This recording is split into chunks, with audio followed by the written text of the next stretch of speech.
पाते हैं। तो चलिए स्टार्ट करते हैं। तो सबसे पहले गेटवे ऑफ टैली पर आप आ जाइए। गेटवे ऑफ टैली पर आने के बाद कंपनी को हमें बंद करना है। साइड में आपको बटन्स दिखाई दे रहे होंगे, यहाँ पे लिखा हुआ है सेलेक्ट कंपनी। अगर आपको कंपनी सेलेक्ट करना है तो F1 प्रेस कीजिए।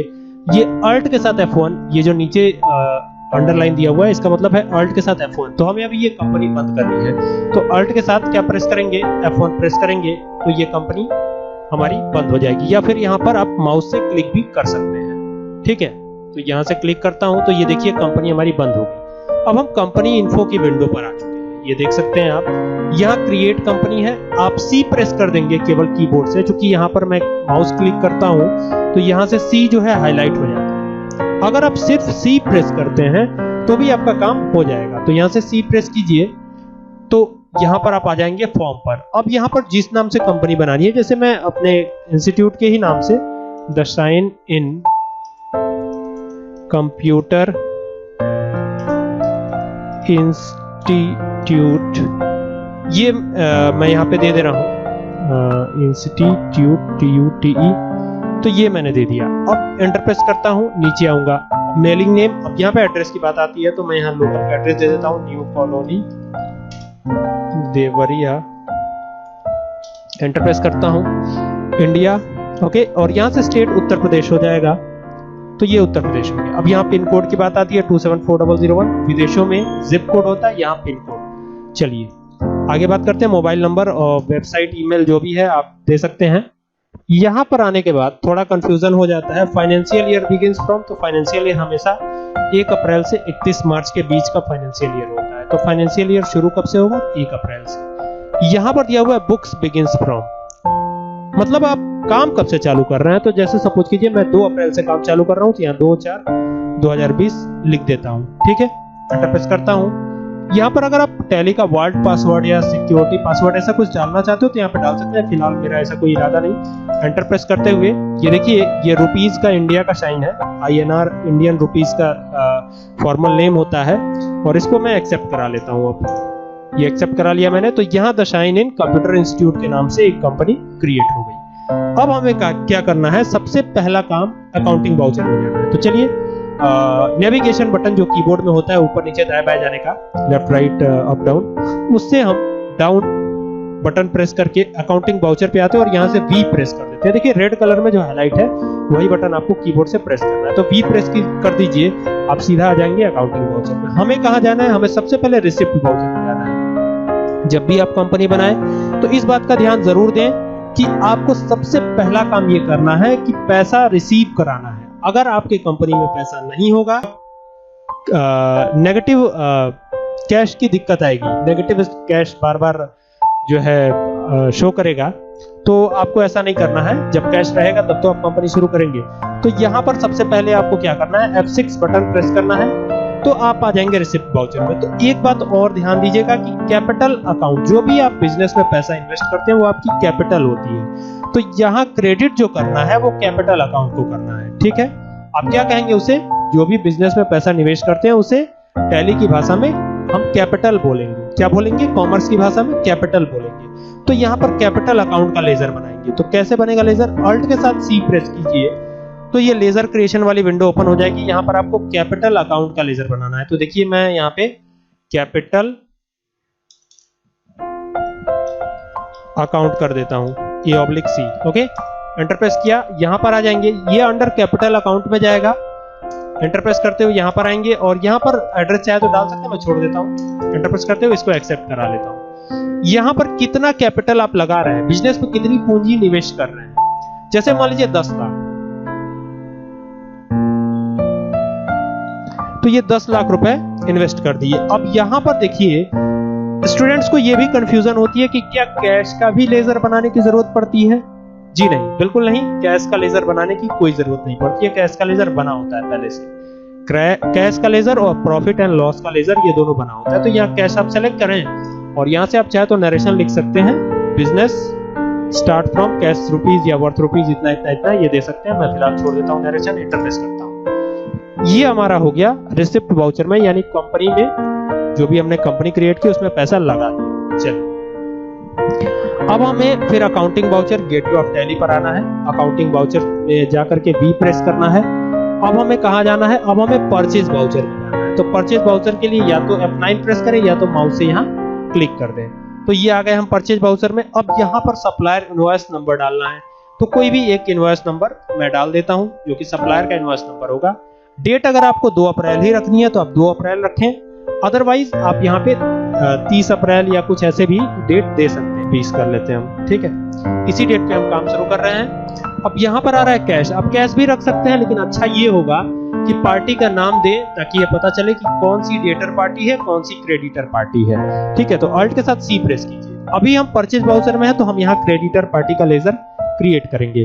तो मैं एक नाम दे देता हूँ जिससे आपको ये पता चलता रहेगा कि ये क्रेडिटर पार्टी है और ये डेटर पार्टी है। तो यहाँ संदीप क्रेडिटर लिख देता हूँ। इससे ये पता चलता रहेगा कि आपका जो लेजर है वो क्रेडिटर पार्टी वाला है या डेटर पार्टी वाला है।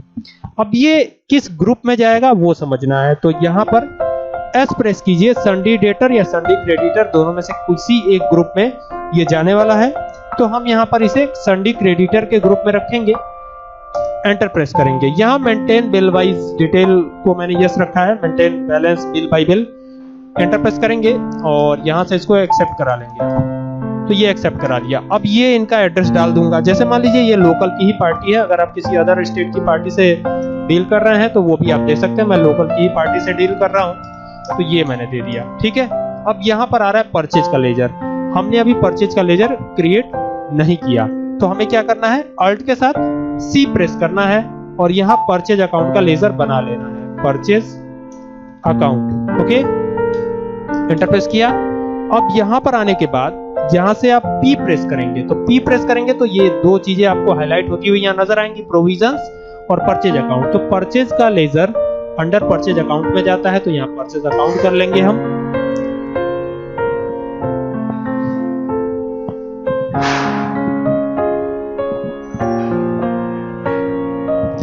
एंटर प्रेस करेंगे और यहां से इसको एक्सेप्ट करा लेंगे।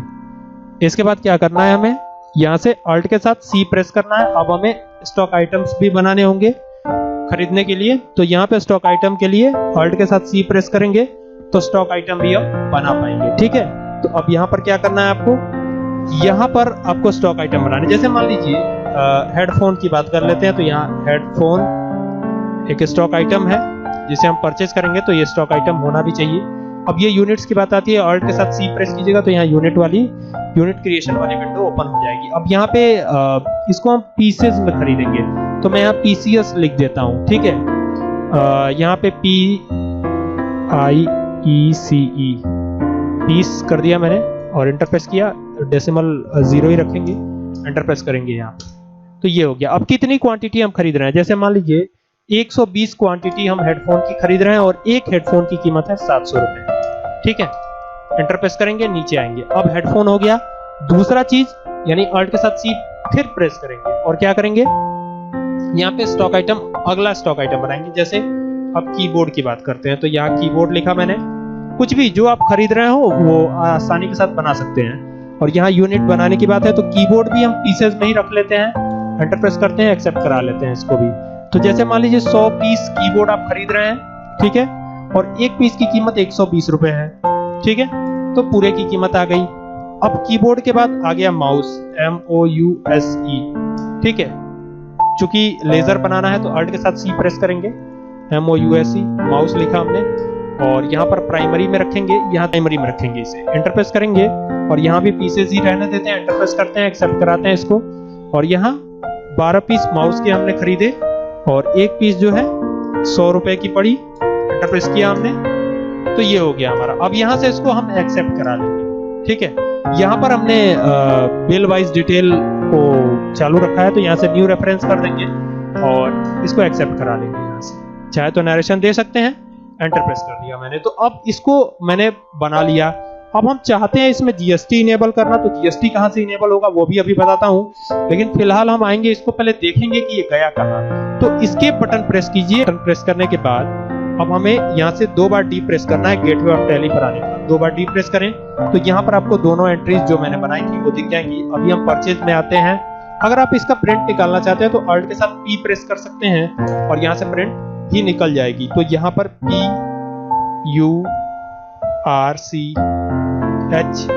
DASE कर देता हूं मैं पहचान के, ठीक है। हम इसे डेस्कटॉप पे भी रख सकते हैं, नो प्रॉब्लम, डेस्कटॉप पे ही रख लेते हैं, ठीक है। ये हमने इसको डेस्कटॉप पे रख लिया। अब हमको अगर प्रिंट निकालना हुआ तो यहां से डबल क्लिक करेंगे, ये हमारा प्रिंट निकल जाएगा, दिखेगा कि हमने क्या क्या परचेज किया। तो यहाँ पे आप देख सकते हैं ये हमारा इनवॉइस है, ठीक है। ये हमारा क्या है, इनवॉइस है, आप इसको देख भी सकते हैं, ठीक है। और यहां से इसको मैं जूम कर देता हूं, ये देखिए ये इनवॉइस है। तो उम्मीद करता हूं कि ये बात आपको समझ में आ रही होगी कि इसको हम कैसे करेंगे। अब बात कर लेते हैं जीएसटी लगाने की। तो जीएसटी लगाने के लिए हमें जीएसटी इनेबल भी करना होता है। चलिए इससे बाहर आते हैं, गेटवे ऑफ टैली पर आ जाते हैं और यहाँ पर यहाँ से हमें F11 प्रेस करना होगा अकाउंट इन्फो पे रहते हुए। F11 प्रेस किया हमने और यहाँ से आना होगा स्टेटरी एंड टैक्सेशन पे, आ गए। अब यहाँ पर देखिए goods and service taxes enable नहीं है, तो इसको यहाँ से इनेबल कर सकते हैं। आप यस प्रेस कीजिए, ठीक है, यस प्रेस कीजिए, तो ये इनेबल हो गया। अब यहाँ इसकी पूरी डिटेल आपको फिल करनी होगी। यहाँ देखिए हमारा स्टेट उत्तर प्रदेश है, तो हमने उत्तर प्रदेश रखा है। फिर यहाँ दो प्रकार के डीलर हैं, एक रेगुलर डीलर होता है और एक कंपोजिट डीलर होता है, कंपोजिशन वाला डीलर। तो हमें अभी इसको रेगुलर रखना है, ठीक है, इसको नो रखना है। और यहाँ पे GSTIN नंबर डालना है आपको। ये आपके पैन कार्ड से कुछ मिलता जुलता नंबर होता है, ठीक है। तो ये मैंने डाल दिया GSTIN नंबर, इसको वेरीफाई करेगा। ये 2 अप्रैल से ये लागू हो रहा है। ध्यान रखिएगा कि GST तब से लगाइएगा जब से GST लागू हुआ है इंडिया में, ठीक है। यहाँ पर ये पूछ रहा है कि आप GST कैसे कैसे फाइल करेंगे, हर महीने फाइल करेंगे या क्वार्टरली फाइल करेंगे। तो हम हर महीने फाइल कर लेते हैं। अभी ई-वे बिल को नो रख देते हैं, एंटर प्रेस करते हैं और यहाँ पर सेट अल्टर GST डिटेल को यस करते हैं। मैं HSN कोड कर देता हूँ, ठीक है, और HSN कोड जो भी है वो यहाँ पे डाल देता हूँ, ठीक है, एंटर प्रेस किया। अब यहाँ पे 3 चीजें आ रही हैं, एग्जेम्प्टेड, नील रेटेड और टैक्सेबल। तो यहाँ आपको टैक्सेबल रखना है, ठीक है। एग्जेम्प्टेड GST तो लगता है लेकिन 0% लगता है, और एग्जेम्प्टेड भी एक होता है, और नील रेटेड तो मैंने बता ही दिया। तो यहाँ टैक्सेबल आपको रखना है, एंटर प्रेस किया। यहाँ लिखा हुआ है इज रिजर्व चार्ज एप्लीकेबल, अभी इसको छोड़ देते हैं, इसको नो रहने देते हैं। यहाँ पर इंटीग्रेटेड टैक्स की बात कर लेते हैं। यहाँ पर इंटीग्रेटेड टैक्स 19% यानी 19% है, तो 9.5% यहाँ पे अप्लाई हो जाएगा अपने आप। तो ये देख सकते हैं ये 9.5% अप्लाई हो गया। इंटर प्रेस करते हुए इसको एक्सेप्ट कराएंगे। यहाँ पर आप देख सकते हैं सेट अल्टर GST डिटेल, यहाँ पे एक कॉलम आ रहा है इनेबल। यहाँ से अगर इसको इनेबल करेंगे तो ये इनेबल हो जाएगा। और यहाँ पर आप टेलीफोन नंबर, रजिस्ट्रेशन टाइप भी डाल सकते हैं। फिलहाल इसकी बात अभी नहीं करते हैं, हम इसको डिसेबल ही रखते हैं, ठीक है। एक्साइज डिटेल को इसको हम बाद में समझेंगे, ठीक है। और यहाँ से एंटर प्रेस करते हुए यहाँ पे आप देख सकते हैं ये सेट अल्टर GST डिटेल है। तो ये TDS के लिए यहाँ से आप इसको लगा सकते हैं। फिलहाल हम इसको एक्सेप्ट कराते हैं, तो ये हो गया एक्सेप्ट। अब हम उस एंट्री पे चलते हैं जो एंट्री हमने बनाई थी। तो यहाँ से डी प्रेस करते हैं और आ गए एंट्री पर। यहाँ पर अब हमें क्या लगाना है, GST लगाना है, ठीक है। लेकिन समस्या ये है कि GST का लेजर हमने बनाया नहीं है। तो यहाँ पर कोई बात नहीं, GST का लेजर हम यहाँ पे क्रिएट करेंगे। तो यहाँ पे GST का लेजर बनाने के लिए अल्ट के साथ C प्रेस करेंगे और यहाँ पर सबसे पहले हम CGST का लेजर बनाएंगे। CGST यानी central goods and service tax, ठीक है, टैक्सेस आ जाएगा। एंटर प्रेस करेंगे और इसको GST में रखेंगे। यहाँ पे ये सेंट्रल टैक्स है, ठीक है। यहाँ परसेंटेज ऑफ कैलकुलेशन 0% रहेगा और यहाँ पे नॉर्मल राउंडिंग कर देते हैं। नॉर्मल राउंडिंग करने का मतलब अगर दशमलव में कोई वैल्यू आती है तो 0.5 या उससे अधिक होगी तो आगे जाएगा वो। जैसे मान लीजिए 1.5 आ गया तो वो 2 बन जाएगा, ठीक है, या 1.49 तक रहा तो वो 1 बन जाएगा। That is called normal rounding. Enter press किया हमने, ठीक है। लिमिट 2 तक रखते हैं, एंटर प्रेस करते हैं और एक्सेप्ट कराते हैं इसको। तो यहाँ देख सकते हैं CGST अपने आप कैलकुलेट होकर आ गया। वहां पर हमने जो लगाया था 9.5% के हिसाब से वो चीज यहाँ कैलकुलेट होकर आ रही है। अब यहाँ पर SGST का भी लेजर हमने यहाँ पे क्रिएट किया और इसको स्टेट टैक्स के अंतर्गत रखेंगे। एंटर प्रेस करेंगे और यहाँ नॉर्मल राउंडिंग कर लेंगे, ठीक है। एंटर प्रेस करेंगे और इसको एक्सेप्ट करा लेंगे। तो ये हो गया हमारा। अब हम वहां पे चलते हैं अपने